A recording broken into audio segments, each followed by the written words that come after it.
Hello everyone, আসসালামু আলাইকুম। চলে আসলাম বাদাম দিয়ে খিরসা তৈরির পাটিসাপটার পারফেক্ট রেসিপি। আর এই রেসিপিটি তৈরি করতে খুবই সহজ আর খেতেও কিন্তু অনেক মজা। আর যারা পাটিসাপটা পিঠা খেতে পছন্দ করেন তারা আমার এই রেসিপিটি ফলো করতে পারেন। প্রথমে আমি দুধ নিয়ে নেব, আর এই দুধটি আমি জাল বসিয়ে অন্যদিকে আমি একটি ব্লেন্ডারে বাদাম নিয়ে নিব। আর বাদামটা আমি হালকা ভেজে পরিষ্কার করে নিয়েছি। আর এখন এই বাদামগুলো আমি ব্লেন্ড করে গুঁড়ো করে নিব। আমার গুঁড়ো করা হয়ে গিয়েছে, আর আমি এই বাদামের গুঁড়ো দিয়ে খিরসা তৈরি করব। তারপর আমি কড়াইয়ে তেজপাতা আর এলাচ দিয়ে দিব। আর যখন দুধের জালটা একটু ফুটে উঠবে সেই মুহূর্তে আমি চিনি দিয়ে দিব। আর চিনি দেওয়ার পর কিছুক্ষণ আমি একটু নেড়ে চেড়ে চিনিগুলো দুধের সাথে ভালো করে মিশিয়ে নিব। এখানে চুলার আঁচ মিডিয়ামে রেখেছি। তারপর দুধগুলো ভালো করে জাল করে নিতে হবে। আর এর মধ্যে আমি তেজপাতাটা উঠিয়ে নিচ্ছি।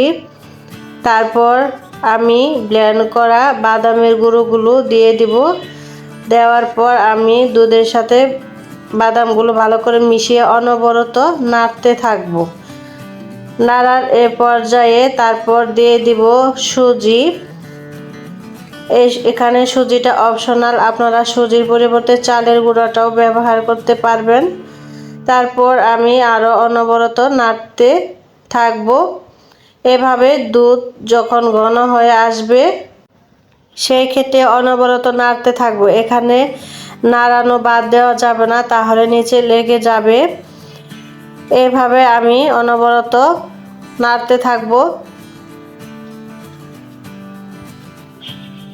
যতক্ষণ পর্যন্ত পারফেক্ট এই দুধের খিরসা তৈরি না হবে ততক্ষণ পর্যন্ত ভালো করে নাড়তে থাকবো।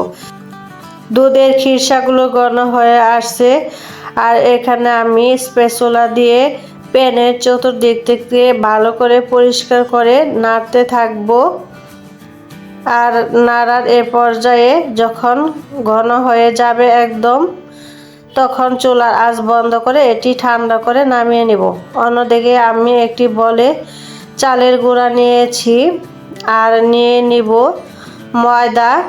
চালের গুঁড়া 2 কাপ আর ময়দা ব্যবহার করেছি হাফ কাপ। দিয়ে দিব স্বাদ মতো লবণ আর হালকা একটু ভালো করে হাত দিয়ে মিক্স করে নিব। তারপর দিয়ে দিব গরুর দুধ। এখানে আপনারা গুঁড়ার দুধটা ব্যবহার করতে পারবেন। তারপর আমার আগে থেকে গুড় জাল করে ছেঁকে রেখেছিলাম সেটা আমি দিয়ে দিব। এখন আমি এই ময়দা আর গুড়ের ব্যাটারটি ভালো করে হাত দিয়ে মিক্স করে নিব। মিক্স করা হয়ে গেলে আরও একটু গুড়ের পানি দিয়ে দিব। এখানে পাটিসাপটা পিঠার পারফেক্ট ব্যাটার তৈরি করে নিব। দেখেন আমার এখানে ব্যাটারটি কতটা ঘন হয়েছে। একদম ঘন বা পাতলাও হওয়া যাবে না, মিডিয়াম সাইজে রাখতে হবে।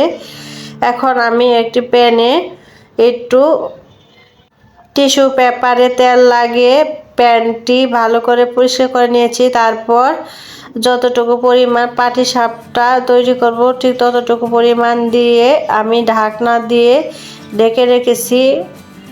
তারপর ঢাকনা খুলে এখন আমি বাদামের খিরসাটি দিয়ে দিব। বাদামের খিরসা দেওয়ার পর এখন আমি এটি উল্টিয়ে রোল করে নেব। আজকে আবার এই পাটিসাপটা পিঠার ভিডিওটি যদি আপনারা ফলো করেন তাহলে অবশ্যই আপনারাও বাসায় এরকম পারফেক্ট পাটিসাপটা পিঠা রেসিপি তৈরি করে নিতে পারবেন। এই তো হয়ে গেছে আমার একটি পাটিসাপটা। এখন আমি এটিকে উঠিয়ে নিব। তারপর আবারও প্যানে একটু তেল ব্রাশ করে নিব। ভালো করে পরিষ্কার করে নিতে হবে। তারপর এখানে আমি আবারও ব্যাটার দিয়ে দিব। তারপর কড়াই একটু ঘুরিয়ে চতুর্দিক থেকে একটু ছড়িয়ে তারপর ঢাকনা দিয়ে ঢেকে দেব কিছুক্ষণের জন্য। কিছুক্ষণ পর আবার ঢাকনাটি খুলে নিব। এই তো আমার চতুর্দিক দিয়ে ব্যাটারটি শুকিয়ে গেছে। এখন আমি এর মধ্যে বাদামের খিরসাগুলো দিয়ে দিব। তারপর ভালোভাবে করে দিতে হবে। তারপর এক পাশ থেকে উঠিয়ে ভালো করে রোল করে নিতে হবে। একটু স্প্যাচুলা দিয়ে হালকা চাপ দিয়ে পুরগুলো সমান করে দিতে হবে। এখন ভালো করে উল্টিয়ে দু পাশে ভালো করে ভেজে নিতে হবে। আমার ভাজা হয়ে গেছে, এখন আমি উঠিয়ে নিব। এই তো হয়ে গেছে আমার সবগুলো পাটিসাপটা পিঠা। আর এই পাটিসাপটা পিঠাটি শীতে সবচেয়ে খেতে বেশি ভালো লাগে। আর এই রেসিপিটি বানাতেও কিন্তু খুব সহজ। আর আমার এই ভিডিওটি যদি আপনাদের ভালো লাগে অবশ্যই একটি লাইক, কমেন্ট, শেয়ার করবেন। আজ এই পর্যন্তই। আল্লাহ হাফেজ।